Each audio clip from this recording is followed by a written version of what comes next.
하나님 말씀 이사야 29장 15절에서 24절입니다. 이사야 29장 15절에서 24절까지 교독하겠습니다. 오늘은 8월 21일 수요일 저녁입니다. 8월 21일자 본문 이사야 29장 15절에서 24절 교독하겠습니다. 자기의 계획을 여호와께 깊이 숨기려 하는 자들은 화 있을진저 그들의 일을 어두운 데에서 행하며 이르기를 누가 우리를 보랴 누가 우리를 알랴 하니 너희의 패역함이 심하도다. 토기장이를 어찌 진흙같이 여기겠느냐 짐을 받은 물건이 어찌 자기를 지은 이에게 대하여 이르기를 그가 나를 짓지 아니하였다 하겠으며 빚음을 받은 물건이 자기 빚은 이에게 대하여 이르기를 그가 총명이 없다 하겠느냐. 오래지 아니하여 레바논이 기름진 밭으로 변하지 아니하겠으며 기름진 밭이 숲으로 여겨지지 아니하겠느냐. 그날에 못 듣는 사람이 책의 말을 들을 것이요 어둡고 캄캄한 데에서 맹인의 눈이 볼 것이며 겸손한 자에게 여호와로 말미암아 기쁨이 더하겠고 사람 중 가난한 자가 이스라엘의 거룩하신 이로 말미암아 즐거워하리니 이는 강포한 자가 소멸되었으며 오만한 자가 그쳤으며 죄악의 기회를 엿보던 자가 다 끊어졌습니다. 그들은 송사로 사람에게 죄를 씌우며 성문에서 판단하는 자를 올무로 잡듯 하며 헛된 일로 의인을 억울하게 하느니라. 그러므로 아브라함을 구속하신 여호와께서 야곱 족속에 대하여 이같이 말씀하시되 야곱이 이제는 부끄러워하지 아니하겠고 그의 얼굴이 이제는 창백해지지 아니할 것이며 그의 자손은 내 손이 그 가운데에서 행한 것을 볼 때에 내 이름을 거룩하다 하며 야곱의 거룩한 일을 거룩하다 하며 이스라엘의 하나님을 경외할 것이며 마음이 혼미하던 자들도 총명하게 되며 원망하던 자들도 교훈을 받으리라 하셨느니라. 아멘. 유다 백성은 자기 계획을 숨기려고 했지만 하나님은 그들의 계획을 드러내시겠다라고 말씀하십니다. 하나님은 더 좋은 계획을 갖고 계셨습니다. 그것은 바로 세상을 구원할 계획이셨습니다. 세상을 구원한다라는 것은 예를 들면 모든 질병이 사라지고 또 영적인 회복도 일어나는 것을 말하죠. 세상에 있던 모든 악들도 소멸되는 것을 말합니다. 특별히 하나님은 택한 백성들을 구원하실 계획을 세웠습니다. 그들이 하나님의 말씀을 듣고 깨닫는 은혜를 주셔서 변화가 일어나도록 하신다는 것이 하나님의 놀라운 계획입니다. 오늘 질문은 세상을 향한 하나님의 구원 계획은 무엇입니까? 세상을 향한 하나님의 구원 계획은 무엇입니까? 이것이 오늘 질문이 되겠습니다. 먼저 15절에서 16절까지 말씀, 숨기려는 것을 알고 드러내십니다. 이것이 바로 첫 번째 드리고 싶은 말씀인데요. 숨기려는 것을 알고 드러내신다는 것이죠. 유다는 아수르 몰래 뇌물을 들고 애굽으로 가서 도움을 청하려고 했습니다.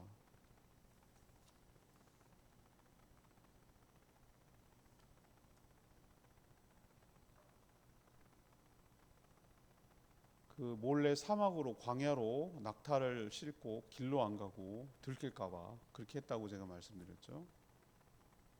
하지만 하나님이 이들의 계획을 폭로하시는 거예요. 이들의 계획을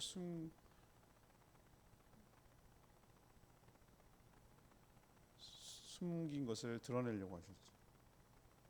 이들은 아수르만 숨기려고 하는 것이 아니라 하나님을 의식해서 하나님 아닌 다른 것을 의지하는 것도 숨기려고 한 거죠. 하나님도 속이려고 한 거예요.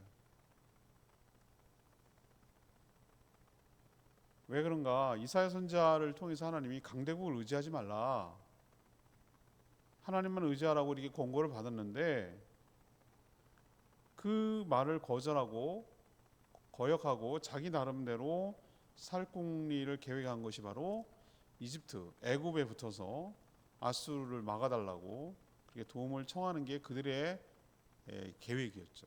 살궁리였죠. 하지만 하나님은 이들이 깊이 숨기고 있고 감추려고 했던 모든 계획들을 다 모조리 드러내신다고 그래서 다 수면 위로 떠올리게 하신다는 거죠. 이들은 은밀하게 진행되는 자신의 계획을 아무도 모를 줄 알았던 거죠. 어리석죠. 하나님이 어떤 분인지 그만큼 몰랐다는 거죠. 하나님 앞에 숨겨진다고요? 여러분 그거 한번 보셨어요? 어항 속에 금붕어를 놓고 막 있는데 금붕어가 마음에 심리적으로 편안하도록 수초, 가짜 수초도 넣고 막 이렇게 해놔요. 그러면 사람이 이렇게 보고 있으면 막 숨습니다. 어디로? 그 수초 뒤에 이렇게 숨어 있어요. 뒷단에 열심히 숨었죠. 근데 사람이 기가 막힌 거예요. 그거 이렇게 돌려보고 이렇게 가서 보고 그러면은 어디 가겠어요? 꼬리 이렇게 살랑살랑 흔드는 거 다 보이는 걸. 안 그렇겠습니까? 어항 속에 이렇게 비춰지는 것이. 수족관 속에 뭐 뒷단에 열심히 숨었다 하지만 그걸 모르겠습니까? 하나님 앞에 우리가 그렇다는 존재예요. 하나님이 우리는 뭐 맥광년이 어떻고 뭐 요즘 뭐 어디 유튜브 뭐 자기는 우주 먼지고 그렇지 우주 먼지지. 우리 존재라는 게 먼지보다 더 작죠. 몇억 광년, 몇백억 광년 뭐 이래 가면서 뭐 안드로메다가 어떻고 뭐 이런 연구를 그 스케일에 비하면 정말 우리 너무 미미한 존재죠, 그죠? 그래요. 하나님의 스케일이 이 정도예요. 하나님이 이 정도 크신 분이라고요. 이걸 담아내는 분이라고. 근데 그거 아세요? 이게 어항 같다는 거 생각 안 해보셨어요? 이 우주가 어마어마한데 하나님 입장에서 그게 어항이에요. 어항. 어항 같다고. 하나님 이렇게 쳐다본다고 우리 하는 거를. 숨기긴 어딜 숨겨요? 숨으면 어딜 숨고. 그게 정말 어리석다는 얘기죠. 어리석다는 거야. 이렇게 하나님 앞에 숨기려고 하는 또 숨길 수도 없는 숨기지도 않는 그런 것들을 하나님께서 뭐라고 비유하면서 그들을 깨우치냐면 이렇게 비유해요. 하나님은 자신과 유다 백성의 관계를 뭐라고 표현하냐면 토기장이와 진흙에 비유했어요. 토기장이와 진흙. 토기장이 아시죠? 대장간이 아니고 그 도자기 굽는 사람들은 어떻게 합니까? 진흙을 막 이기고 동글동글 물레 같은 데서 이렇게 동글동글 돌려가지고 병도 만들고 뭐도 만들고 막 그렇게 하는 거 보셨죠, 그죠? 백자도 만들고 뭐도 만들고 그렇게 그거 보면은 잘 못하면 다 그냥 다시 없애버립니다, 그죠? 구워진 거 아깝잖아요. 그냥 캉아리라도 쓰지 뭐. 그런데 그거 아니고 자기 마음에 안 들면 어떻게 해요? 가차없이 소리가 달라도 모양이 삐뚤어져도 뭐 유황이 잘 안 발려져도 잘 안 구워서 얼룩덜룩해도 하여튼 자기가 마음에 안 들면 깬들 뭐라고 그랬어요? 자기가 만든 건데 뭐라고 하겠습니까? 그런 권리가 있다는 거예요. 이 비유를 통해서 뭘 말하는 거죠? 누가 토기장이라는 거예요? 하나님이 토기장이고 진흙이 누굽니까? 우리라는 거예요. 우리라는 거예요. 그 정도의 격차가 있다는 거예요. 피조물 주제에 창조주 하나님을 부정하고 자신이 더 총명하다고 여기는 게 얼마나 큰 오만이고 착각인지 우리는 깨달아야 하는 것이죠. 지금도 하나님은 우리가 은밀하게 숨기려는 모든 계획들을 다 알고 계시고 또한 그것을 다 폭로하시고 드러내십니다. 왜 그렇게 합니까? 그렇게 해야 더 이상 하나님 앞에 숨기지 않기 때문에. 숨길 이유를 못 찾기 때문에. 숨길 수 없다라는 것을 깨닫기 때문에. 이것이 하나님께서 우리에게 하시는 구원 계획이에요. 근데 이게 무슨 구원 계획이야? 이렇게 여러분 말씀하실 수 있잖아요.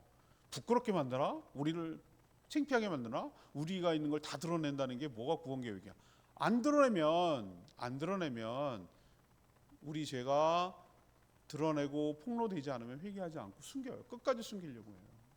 그래서 오히려 다 수면 위로 떠오르고 숨기지 못하도록 그렇게 만드는 조치가 하나님의 숨길 수 없다라고 하나님이 깨닫도록 만드는 그 자체가 우리를 향한 하나님의 구원의 단계라는 거예요. 우리에게도 구원의 은혜를 베풀기 위해서 무슨 영부터 주냐? 회개하는 영부터 부어주시는 거예요.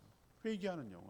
그래서 우리가 회개할 때, 다 드러낼 때, 숨기지 않고 폭로할 때, 우리의 겉모습을 다 수면에 끄집어낼 때 그때 비로소 그것이 정리가 되고 해결이 되고 깨끗해져서 구원에 이를 수 있기 때문에 하나님께서는 그 작업부터 먼저 하는 거예요. 이게 구원의 계획의 일부라는 것을 우리에게 가르쳐주고 있는 줄 믿습니다. 두 번째 얘기는 17절에서 21절까지 말씀이에요. 악을 제거하고 세상을 구하신다는 거죠. 악을 제거하고 세상을 구하신다는 겁니다. 유다는 살아보겠다고 자구책을 구할 필요가 없었어요. 하나님은 다 계획을 갖고 계시거든요. 세상의 모든 문제는 하나님을 거역하며 불순종하는 죄악에 있습니다. 하나님은 죄악을 제거하십니다. 더 이상 강포한 자가 소멸되어서 존재하지 못하도록 만드신다고 그랬어요. 오만한 자도 사라진다고 그랬어요.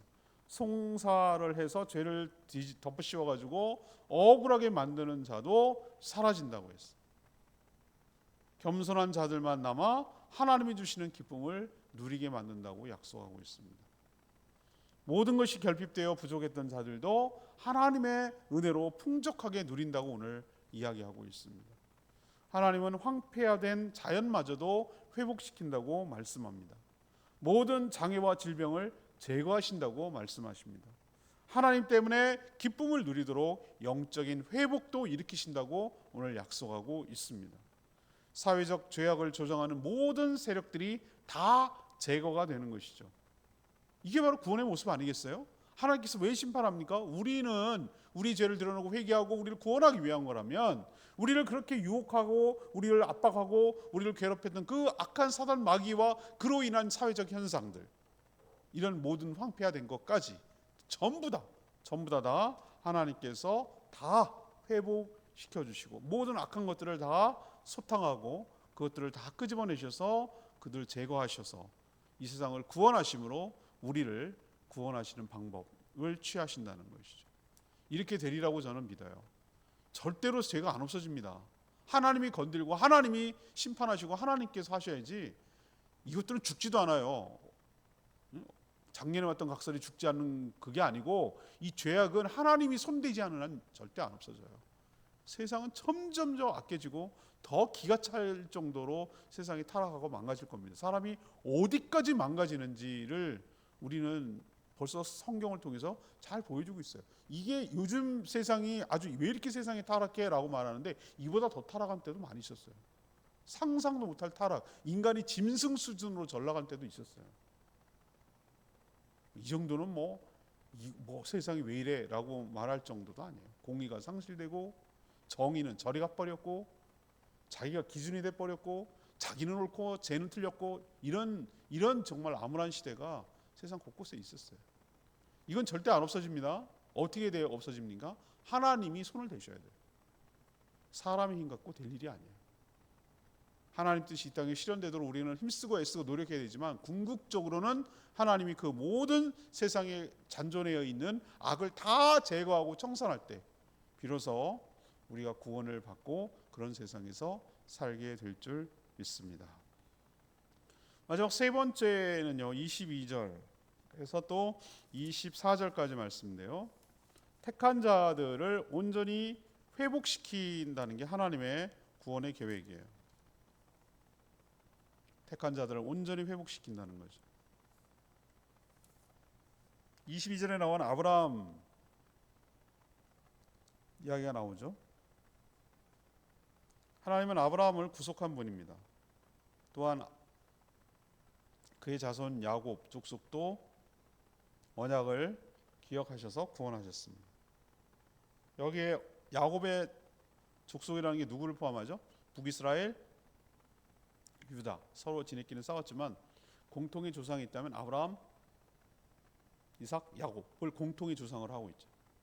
그들이 남북이 싸웠지만, 우리가 지금 남북이 분단되어서 이렇게 살고 있지만 사실은 불과 우리가 70여 년? 75년 되겠네요. 그정 전까지만 해도 어땠습니까? 우리는 같이 한 민족으로 살았단 말이에요. 그렇죠? 그 5천년 동안 물론 삼국 시대가 있고 그 다음에 통일 신라 시대, 고려 시대, 조선 시대 넘어가면서 했지만, 아무튼 천년 신라 시대, 고려 500, 조선 500, 거의 한 1000년 이상을 이 한반도라는 아니면 더 북쪽까지 포함해가지고 영토까지, 고구려는 저 위에까지 있었으니까 그렇게 살았던 족속이에요. 같이 살았단 말이에요. 엉겨붙어 싸우긴 했어도. 근데 지금 보세요. 지금 이렇게 딱 분단돼가 남처럼 살잖아요. 이런 왼수가 없어. 서로 으르렁거리면서 서로 잡아먹지 못해서 난리예요.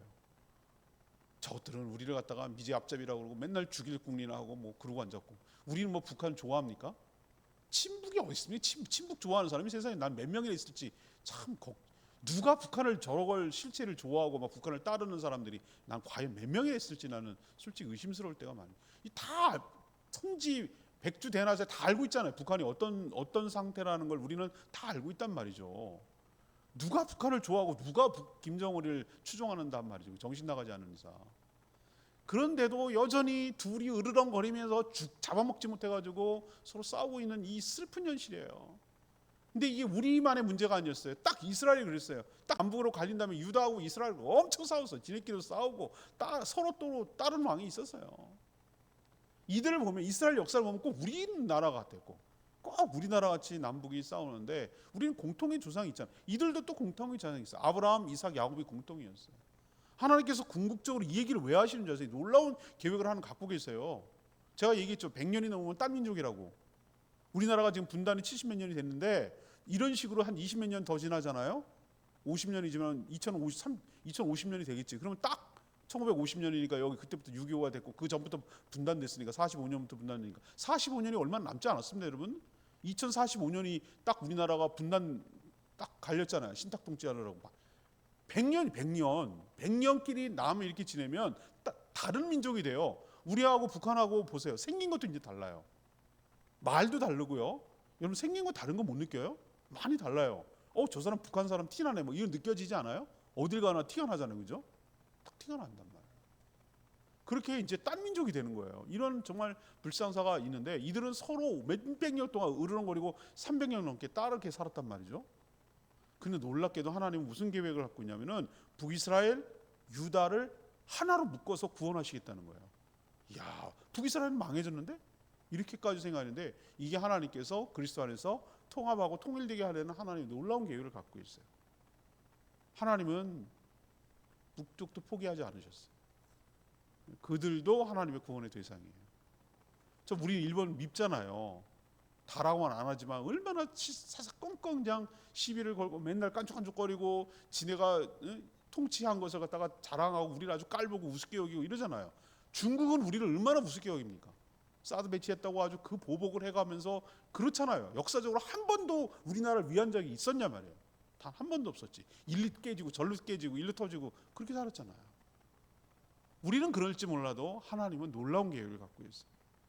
모든 믿는 택한 자들을 구원하시려. 그게 중국인이든 일본이든 북한이든 우리나라든 일본 사람이든 중국 사람 모든 사람을 다 하나님께서 택한 자들을 개중에 민족으로 차별하는 것이 아니라 그 중에 하나님이 택한 자들을 구원할 계획을 지금도 갖고 계신 것 여러분 기억하시기를 바랍니다. 이게 이스라엘, 북이스라엘, 남유다 개념이 아니에요. 이거는 영적으로 봐야 돼요. 우리가 영적인 아브라함의 자손이거든요. 믿음으로 구원을 받았기 때문에 아브라함과 똑같이 구원을 받은 혈통적 개념이 아니에요.